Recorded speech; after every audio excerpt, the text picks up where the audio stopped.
Hare Krishna, Krishna Krishna, Hare Hare, Hare Rama, Rama Rama, Hare Hare.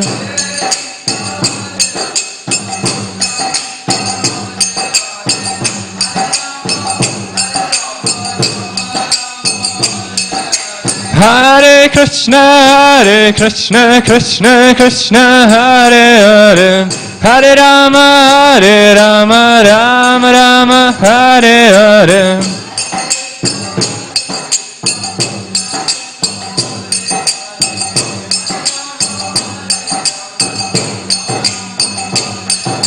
Hare Krishna, Krishna Krishna, Hare Hare, Hare Rama, Rama Rama, Hare Hare.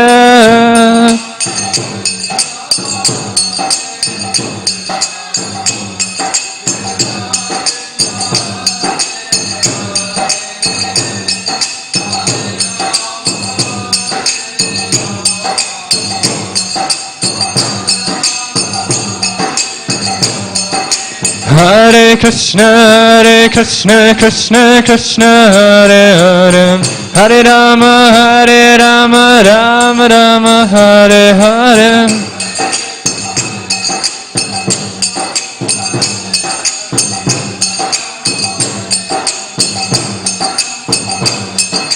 Hare Krishna, Krishna Hare Hare, Hare Rama, Rama Rama, Hare Hare.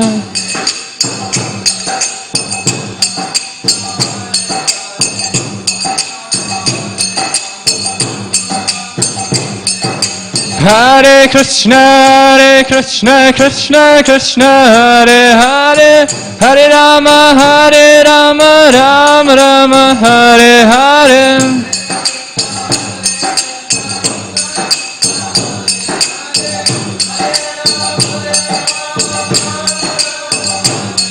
Jaya Radha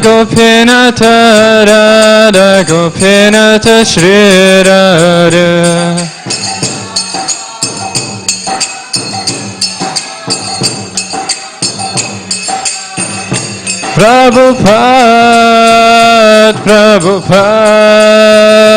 Prabhupada, Jaya Prabhupada.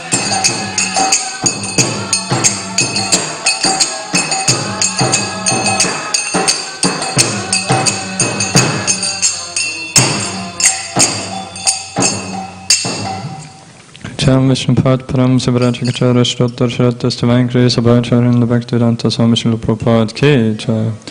Jam Vishnupad Param Sivarajagachara Shrotar Shratas Divine Grace Bhaktisiddhanta Saraswati Goswami Maharaj Srila Prabhupada Ki Jai. Ananta Koti Vaishnavarinda Ki Jai. Grantaraj Srimad Bhagavatam Ki Jai. Nitya Gaura Premanande Hari Hari Bol.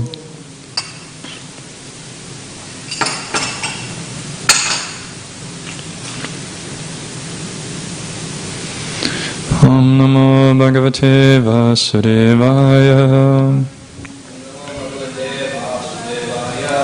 Om Namo Bhagavate Vasudevaya. Om Namo Bhagavate Vasudevaya. Hare Krishna, welcome to Srimad Bhagavatam class. Today we are reading Canto 3, Chapter 3, the Lord's Pastimes out of Vrindavan, text 9 and 10. Tasopatyani achanayad.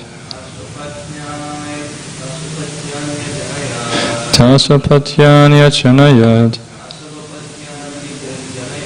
Atmatulyani sarvataha. Atmatulyani sarvataha. Ekaikasyam dashadasha. Ekaikasyam dashadasha. Prakriter vibhushaya. Prakriter vibhushaya. Tasapatyani achanayat Atmatulyani sarvataha Ekaikasyam dashadasha Prakritera vibhushaya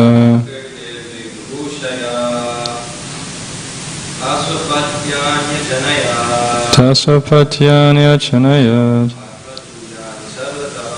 Atmatulyani sarvataha Ekaikasyam dashadasha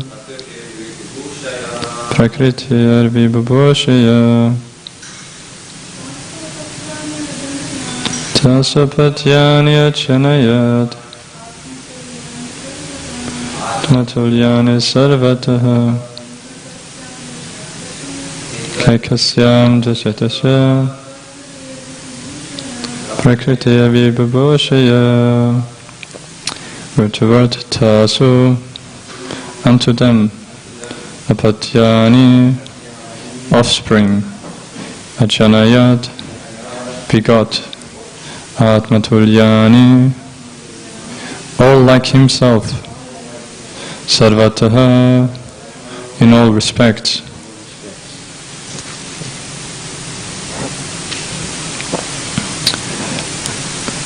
Ekaikasyam, each and every one of them.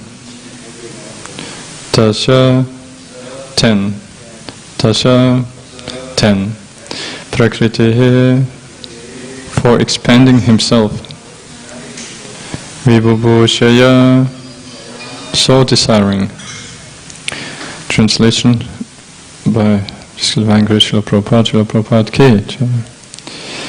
Just to expand himself according to his transcendental features, the Lord begot in each and every one of them 10 offspring with exactly his own qualities. So there's no purpose, we will read text 10 as well. Kalamagada shalvadin anikairon puram achiganat svayam divyam svapumsam teja adishat. Translation and purport by Divine Grace of Bhajran Bhaktivedanta Swami Prabhupada Ki. Kala Yavana, the king of Magadha and Shalva, attacked the city of Mathura, but when the city was encircled by their soldiers, the Lord refrained from killing them personally, just to show the power of his own man. Purport. After the death of Kamsa, when Mathura was encircled by the soldiers of Kala Yavana, Jarasandha and Shalva, the Lord seemingly fled from the city, and thus he is known as Ranchor, or one who fled from fighting. Actually, the fact was that the Lord wanted to kill them through the agency of his own men, devotees like Muchukunda and Bhima. Kala Yavana and the king of Magadha were killed by Muchukunda and Bhima respectively, who acted as agents of the Lord. By such acts, the Lord wanted to exhibit the prowess of his devotees, as if he were personally unable to fight, but his devotees could kill them. The relationship of the Lord with his devotees is a very happy one. Actually, the Lord descended at the request of Brahma in order to kill all the undesirables of the world, but to divide the share of glory, he sometimes engaged his devotees to take the credit. The battle of Kurukshetra was designed by the Lord himself, but just to give credit to his devotee Arjuna, Nimitta Matra Bhava Savyasachin, he played the part of the charioteer, while Arjuna was given the chance to play the fighter and thus become the hero of the battle of Kurukshetra. What he wants to do himself by his transcendental plans, he executes through his confidential devotees. That is the way of the Lord's mercy towards his pure, unalloyed devotees. Om Khyanatimrandasya Grananjana Shalakaya Chakshuran Militam Yena Tasma Shri Gurave Namaha Shri Chaitanya Manopishtam Stapitam Yena Bhutale Swayam Rupa Kadamayam Dadate Svapadantikam Vandeham Shri Guru Shri Uttapakamalam Shri Gurun Vaishnavamscha Shri Rupam Sagrachatam Sahakana Raghunattam Vitam Tam Sachivam Sadvitam Savatutam Parichanai Saitam Krishna Chaitanya Devam Shri Radha Krishna Padan Sahakana Lalita Shri Vishakhan Vitamscha He Krishna Karuna Sindhu Dina Bandha Jagatpate Gopesha Gopika Kanta Radha Kanta Namastate Tapta Kanchana Gauranga Radhe Vrindavaneshwari Vrishabhana Sate Devi Pranamami Hari Priya Vancha Kalpatarubhascha Kripa Sindhyava Evacha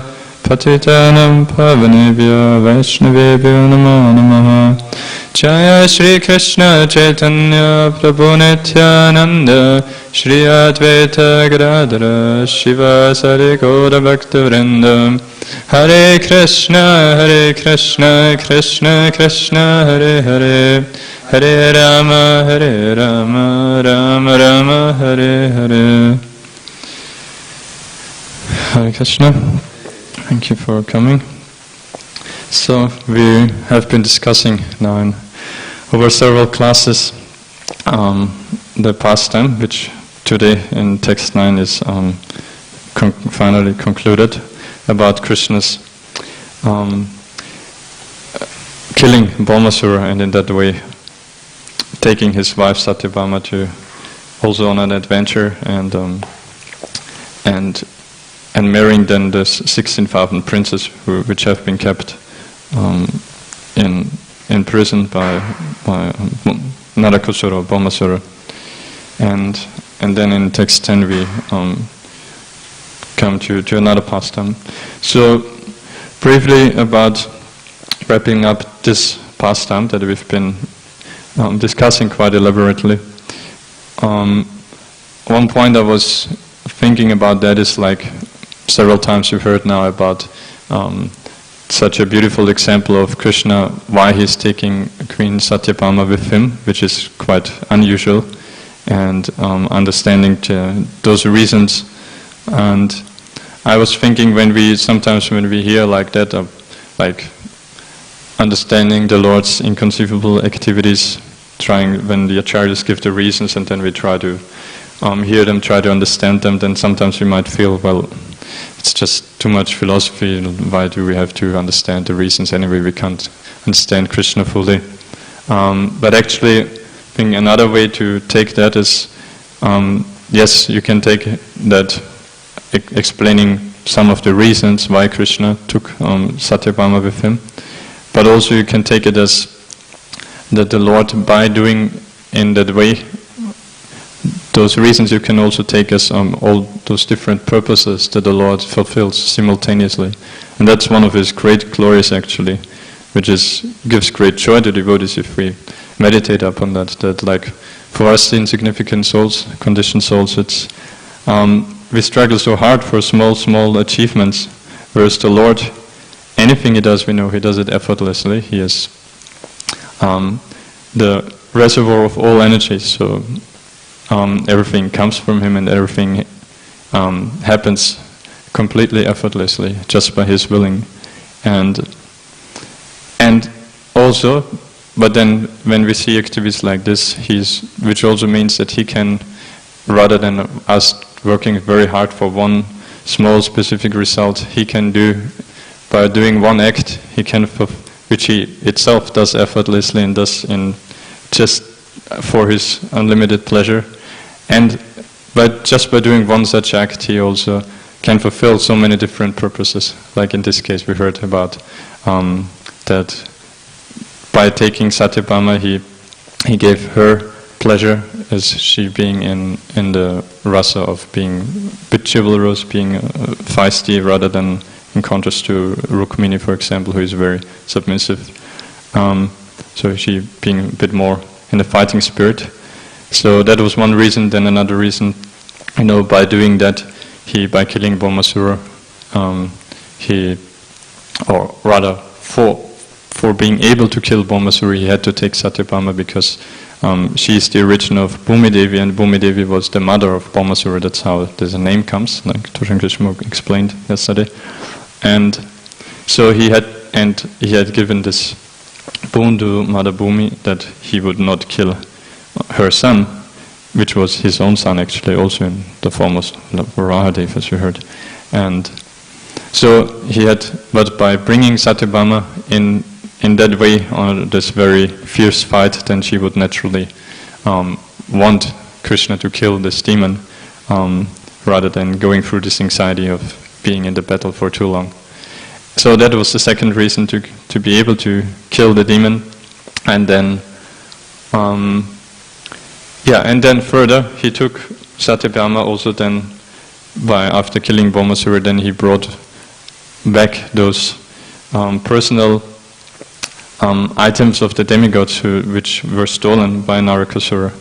And so in that way, again, he fulfills two purposes. He pleases the demigods, he gives them back all those, like we heard, very personal things like Aditi's earrings and Varuna's umbrella, and then the mountain peak of Mandara mountain, the playground. And so he pleases them, and at the same time still giving Satyabhama pleasure by taking her up there as well to the heavenly planets. And then that was the main point of this third reason or third purpose that he fulfills just by doing that, that he plucks out a whole tree of parijata flowers for her in reciprocation of her feeling little transcendental jealousy upon seeing Narad Muni giving a parijata flower to Rukmini. And so that's, even if we should never feel too much philosophy when you hear things like that, but rather we should try to delve deeper into trying to understand Krishna, and especially as devotees, like relishing his inconceivable greatness and unlimited ability to perfectly reciprocate with all his devotees and all those different living beings. Like, obviously another purpose he fulfilled by killing Bhaumasura is to get rid of a great demon there and give him also the greatest benefit. And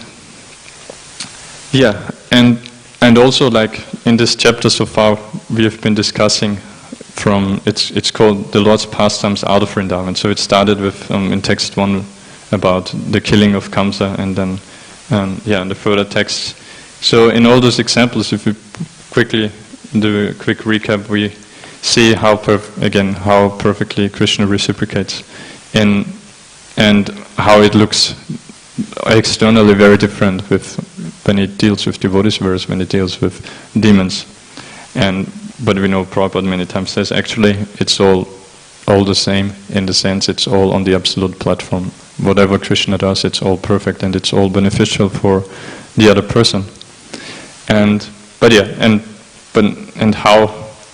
how does this reciprocation still, how does it look like? We know it's, as Krishna himself says in Bhagavad Gita famously, Ye yata mam prapatyate tamstateva pachamyaham, that according to our surrender, to how we approach the Lord, he reciprocates accordingly. And so, which obviously with demons, when they are envious of the Lord, then they get killed or punished, whereas with devotees he rewards them transcendentally. And so, like, it started off by killing Kamsa, that in terms of his perfect reciprocation with the devotees was there, that he not only killed Kamsa in the open arena there where everyone could see, but he even grabbed him on the hair and dragged him along in the whole arena, just to really make very visible to everyone there, to assure them, yes, this demon is dead now, I killed him personally, just look, there's no need to fear for you anymore, specifically for his parents Vasudeva and Devaki.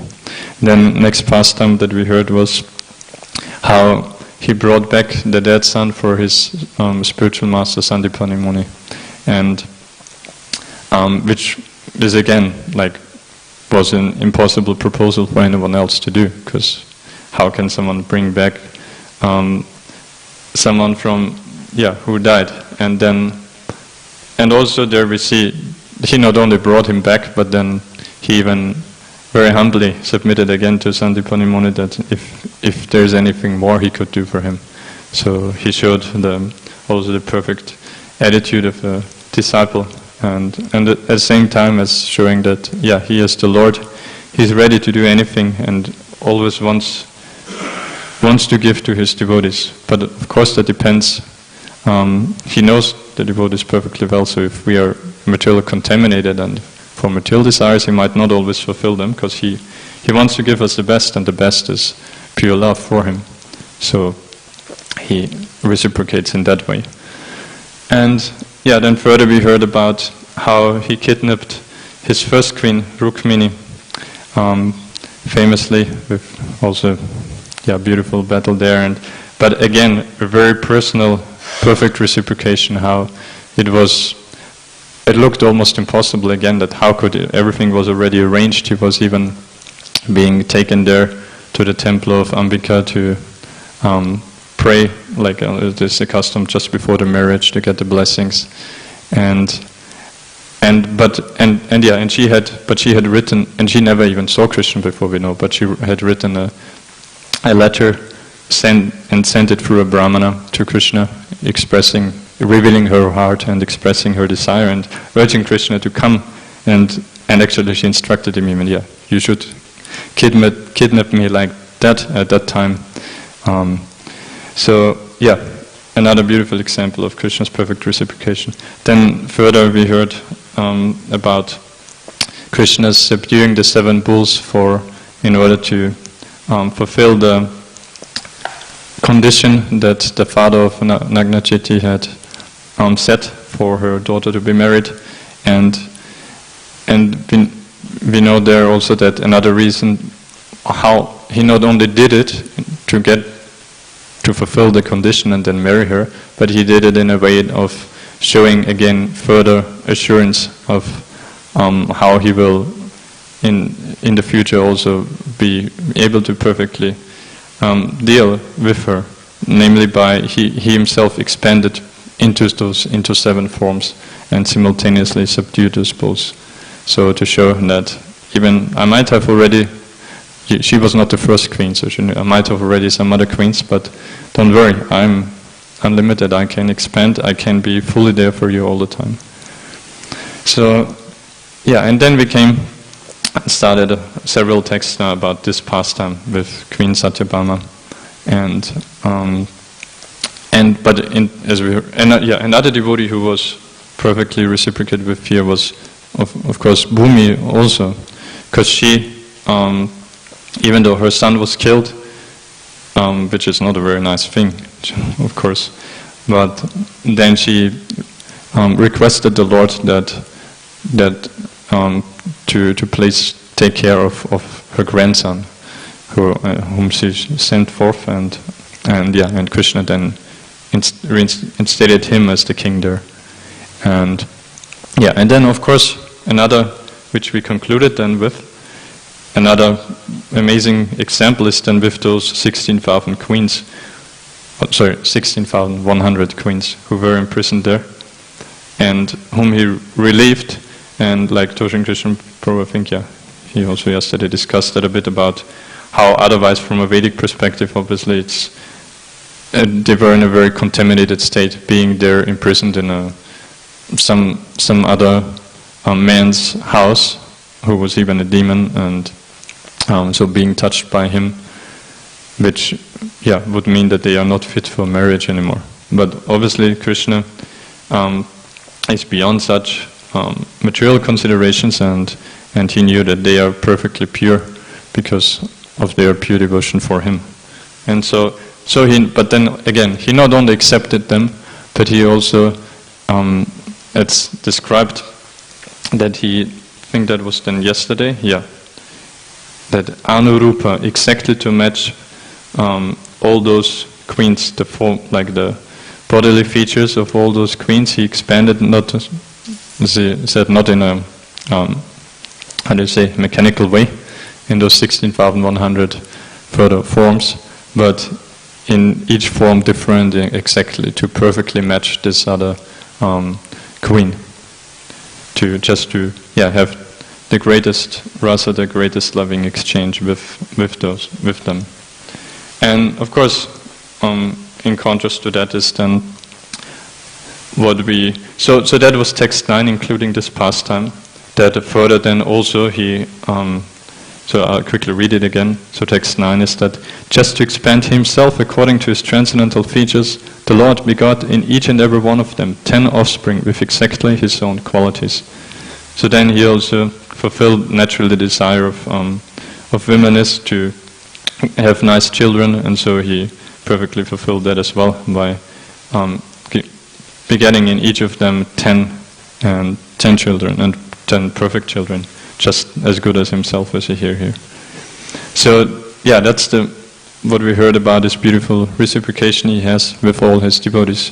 And then in text 10, we hear a bit of the other side, namely how he deals with demons. That demons, he not only kills them, like Prabhupada and Prabhupada pointed out, whom that famously yada yada hitarmasya and paritranaya sadhunam vinashaya chatushkatam, that he comes, and Prabhupada pointed out that he actually in the first place, one of the reasons for his descent was Lord Brahma's request to come, descend and relieve the earth of the burden of all those powerful demons. And so he did that, obviously. He killed so many demons. We know Krishna is famous for that. But sometimes, as we hear in this pastime, he even didn't bother to even personally kill Kalayavana and Charasandha. Especially, like with Charasandha, we know the case was that he actually had, I think that was the 18th time, right? Where then Kalayavana came as well. Was it? Yeah, I think 17 times before, Charasandha already had attacked Mathura, and Krishna and Balaram each time they completely devastated his army. Like not a single soldier they left, only Charasandha himself, and even himself they like I think what to say, like threw off his crown or things like that. I can't remember exactly, but defamed him also, humbled him.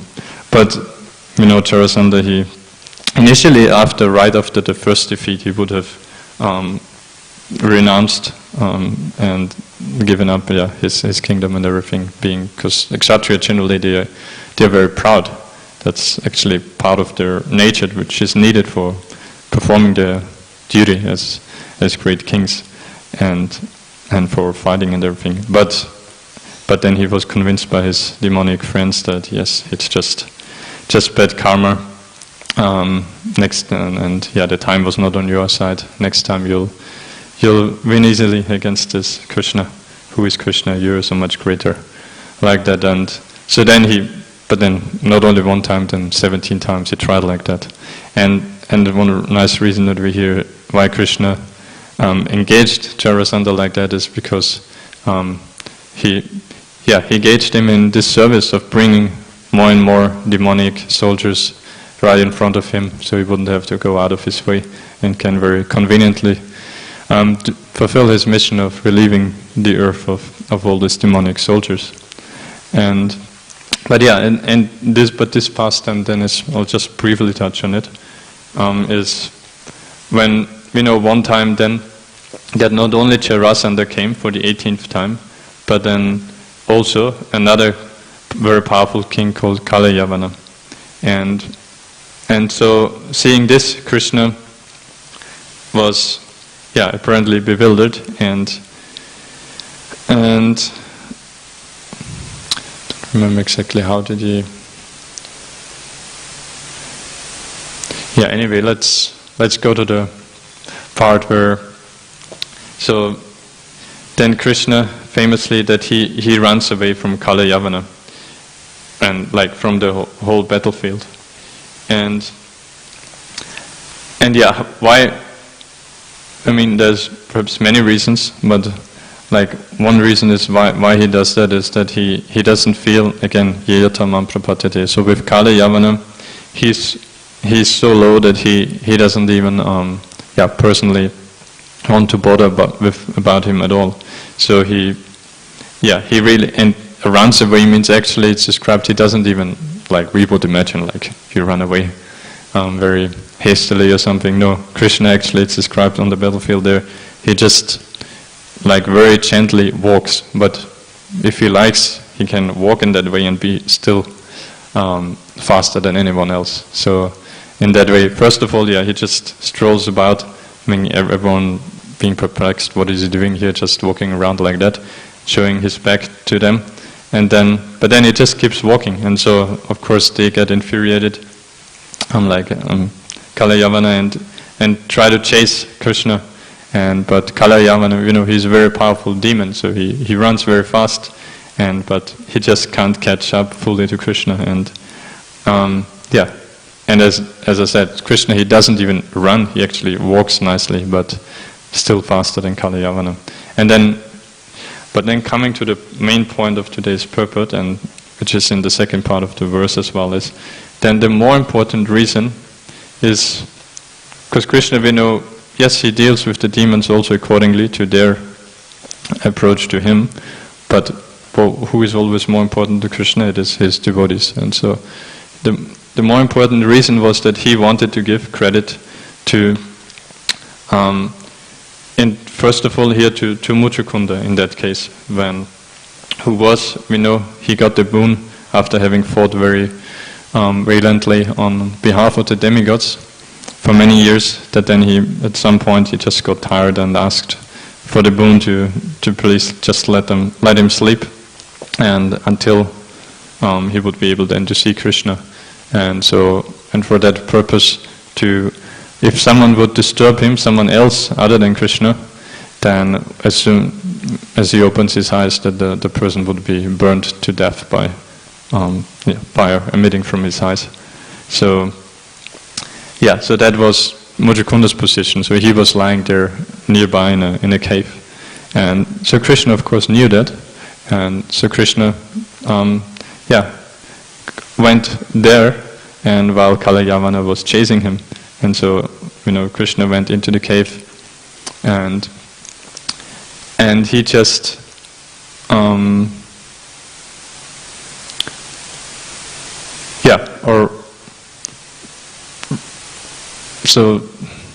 Krishna, he just moves on. I don't know exactly, I guess he just goes a bit further in the cave or something, and so just so that when Kalayavana then enters the cave and sees Muchukunda lying there, or I think, does Krishna put his own dhoti or something, a cloth from him?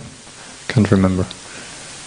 But in any case, Kalayavana, when he comes in, he thinks that it is Krishna lying there, and so he becomes further angry. What's that? First you run away from me, don't have the honor of a kshatriya to fight, and then now you even lie down here in a cave.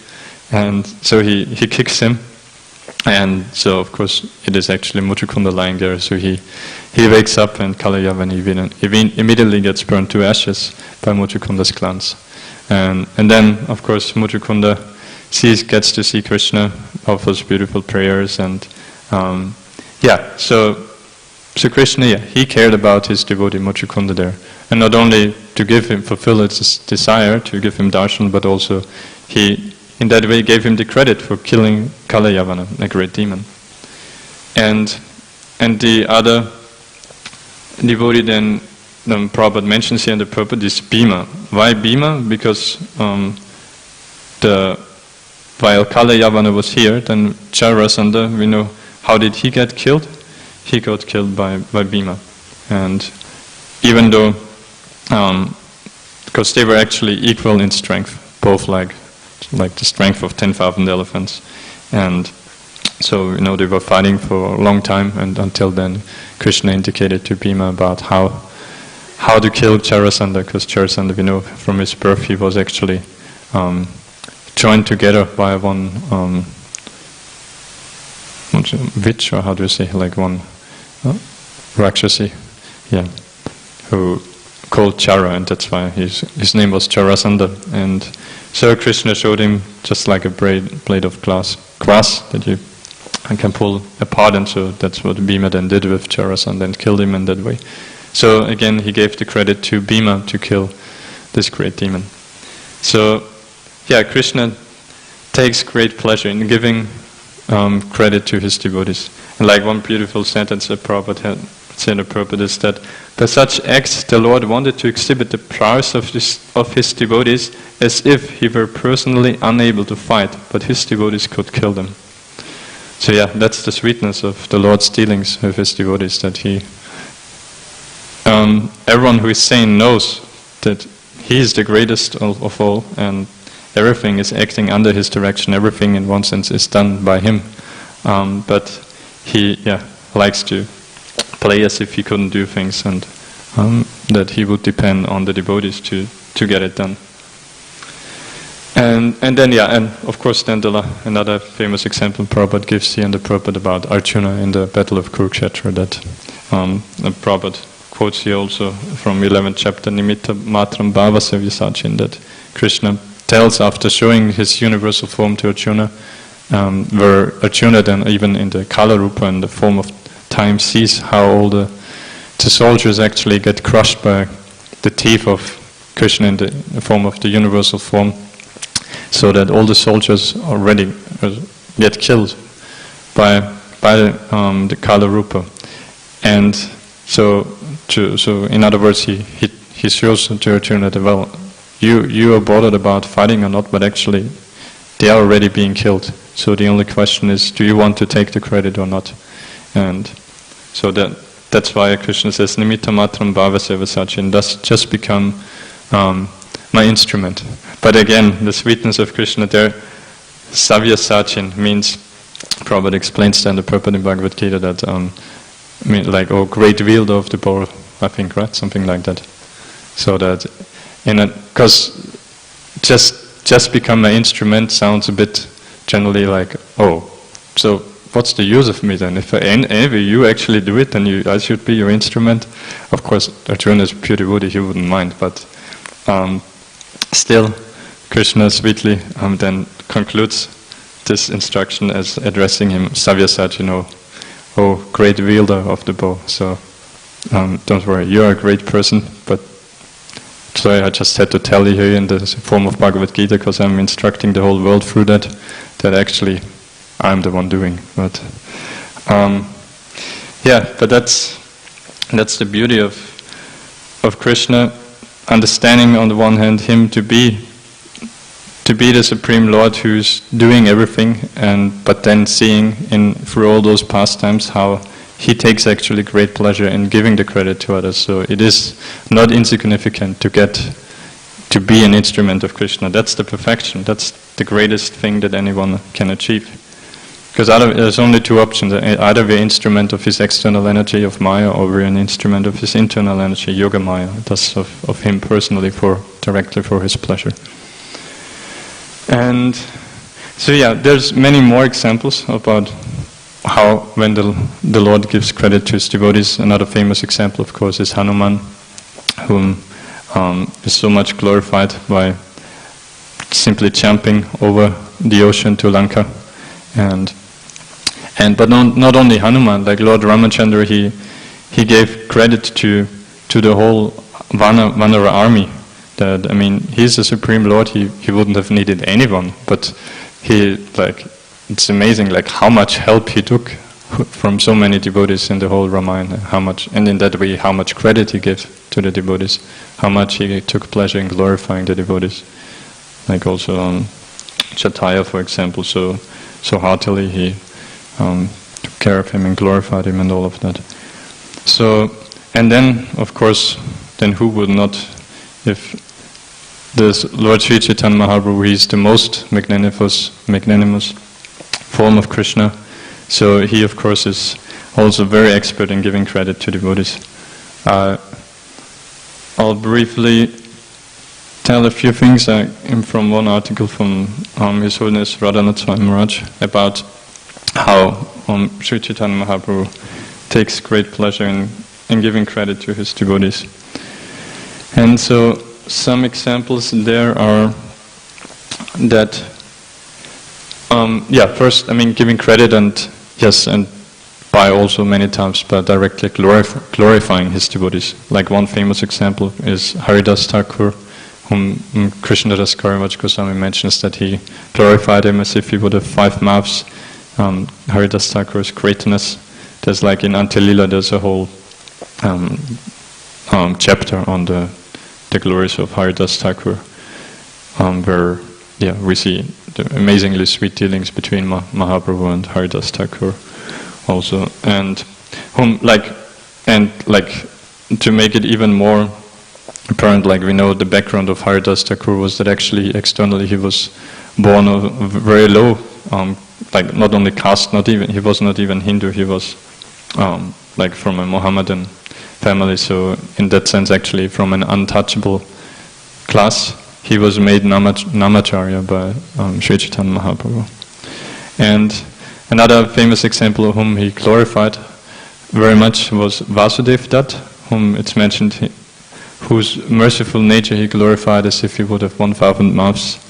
And yeah, and why was that specifically? Because it's described in Chaitanya Charitamrita how Vasudev Dutt, he pleaded to the Lord that he would want to take the sinful reactions of all the conditioned souls, because he can't bear seeing them suffering, and so that he could rather liberate them all and let him perpetually suffer on their behalf. So we know that's the most, especially as Sri Chaitanya Mahaprabhu, that's how he came to this world. Of course, there's internal reasons about how he enjoyed the mood of Srimati Radharani and all of that. But from the external reasons, at least it's it is his most main reason or desire to come is to relieve all those conditioned souls that the Lord does personally feel for everyone suffering here. And so if someone like Vasudev Dutt has such a mood of being ready to suffer for all of them on their behalf just to get them relieved, then of course that's extremely heart-rendering and dear to Sri Chaitanya Mahaprabhu. And with Haridas Thakur, for example, even after his departure, we know it's also beautifully described in CC how he ecstatically carried him and took him to the ocean and all of that. And so one statement he made there was that the crown jewel of the entire universe, who by his action, by his words, spread the holy names throughout, he has now left us. So he lamented in that way. And then Maharaj was saying that Sri Chaitanya Mahaprabhu not only gave there's other examples of course also where he gives credit personally to devotees, but he actually wanted to give credit for his whole mission. And like previously to thinking that how significant that is, that Sri Chaitanya Mahaprabhu, he's Krishna, he's the Supreme Lord, but at the same time he's still, he was not in the mood of being the Supreme Lord. And he was, as mentioned, was very anxious for his mission, for getting the conditioned souls delivered. We see that, for example, when we know the pastime were earlier, when like one of the students saw him chanting the names of the gopis, that who jested Sri Chaitanya Mahaprabhu that why you chant Gopi Gopi, you should chant Krishna, it's much more auspicious, you get better result from that. That Mahaprabhu, after that, that he actually reviewed his mission of saying, which shows even the Supreme Lord himself, he refused his mission, showing how important this to him and how he's ready to change things just to fulfill his mission. So he saw, well, it doesn't seem to work out very well if I came here to deliver all of these, but now they come and criticize me, and in that way they just will get bad reactions. They won't have an opportunity to engage in devotional service. So that's why then one of the reasons why he then took sannyas, and so that he would induce them, because at that time there was still the culture there that they would naturally, everyone would offer respects to a sannyasi. So that one background. Another one was again with Haridas Thakur. It's mentioned in beginning of Antya-lila, how anxious he is about his mission. That he tells one time to Haridas Thakur, how will these yavanas be delivered to my great unhappiness that do not see any way? And the Bengali there for great unhappiness is edukha apara, which apara means, we know it's like unlimited. So he was so anxious, and of course Haridas Thakur then assures him, which is again sweet reciprocation that the devotees, like it's mentioned, that's actually if you want to be most dear to the Lord, then you try to relieve him of his transcendental pain that he feels, like such as here, about the suffering of those souls. But I just wanted to make the point about how anxious the Lord is about his mission. But then, this mission, he actually gave the credit to all his devotees. Lord Maharaj was saying that Sri Chaitanya Mahaprabhu himself, he only wrote the 8 verses, the Shikshashtakam that we are reciting every morning. But otherwise, his teachings, he gave them through Srila Rupa Goswami and Srila Sanatana Goswami in a systematic presentation of his philosophy. And so that's about his teaching, his philosophy.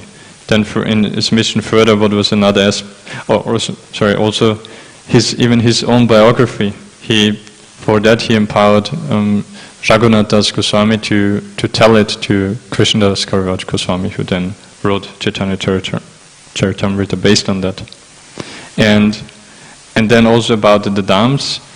In case of Navadvip, we know Navadvip Dham was actually after Gauranitai disappeared, then soon it got completely covered by Mother Ganga, flooded. So again, so in other words, which was saying the Lord personally covered the Dham, then to give the credit to his devotee to uncover it again. So in that case, it was then Bhaktivinoda Thakur with the help of Jagannath Das Babaji Maharaj. And in the case of Vrindavan Dham, of course, he gave the credit to the 6 Goswamis. He himself, he did do the little start, namely with Radhakund, that he discovered Radhakund, Shyamakund, but then all the other holy places connected with understanding old Krishna's pastimes, with that he gave to the 6 Goswamis. And Maharaj further stated then that for revealing the Dham through transcendental literature all over India, he gave the credit to Bhaktisiddhanta Saraswati Thakur, and then for bringing every possible caste and race and religion and every species of human beings to Mayapur to worship Shri Panchatattva and Shri Radha Madhava, he gave that credit to our beloved Srila Prabhupada. And more than that, of course, but that in case discussing in terms of the Dham. So, yes, I'll just there's more examples, but maybe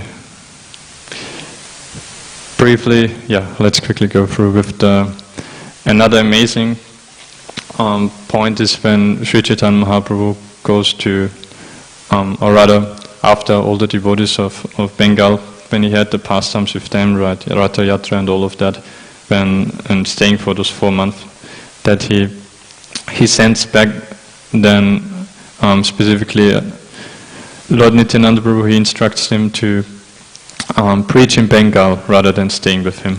And